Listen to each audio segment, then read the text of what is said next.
We will see additional rapid tests. I was with the CEO of Abbott, as well, Mr. Robert Ford, as well as President Trump, Vice President Pence, the Coronavirus Task Force, and others in making that announcement on Monday. The federal government procured 150 million rapid tests. They were able to negotiate a price down to $5 per test. So it was a $750 million purchase. Those $150 million tests are going to be deployed to the states.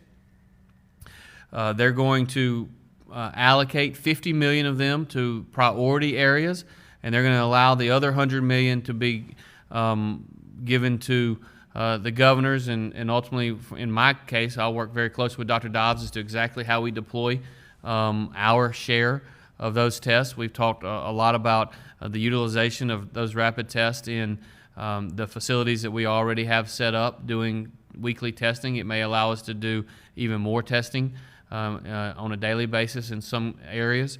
But what we're looking at doing, and by the way, I took the test.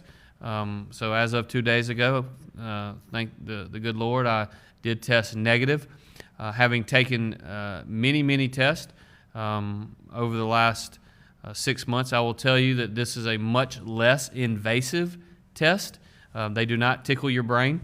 You don't have to get your brain tickled with these rapid tests. It is actually in the front of your nose, and so I think that's going to help, by the way, get more testing done, particularly amongst our young people, and allow for us to hopefully see fewer and fewer kids quarantined as well. But it's a major opportunity. I don't know that any of these Democrat governors that were on the governor's call will say this publicly, but I heard several of them say this is a game changer for the fight against the coronavirus. This gives us another tool in the toolbox in trying to fight this, and I just commend those who helped make this happen. It's a big deal. It's good for us, but I should mention it's particularly good for Mississippi because when we talk about the testing that's being done at our institutions of higher learning, we know our larger institutions have financial resources, and they've done a great job testing.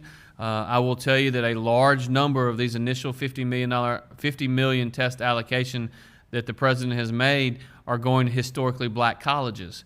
Well, there aren't many states across the country that have 3 historically black colleges like Mississippi does, and so 3 of our 8 institutions of higher learning are historically black colleges.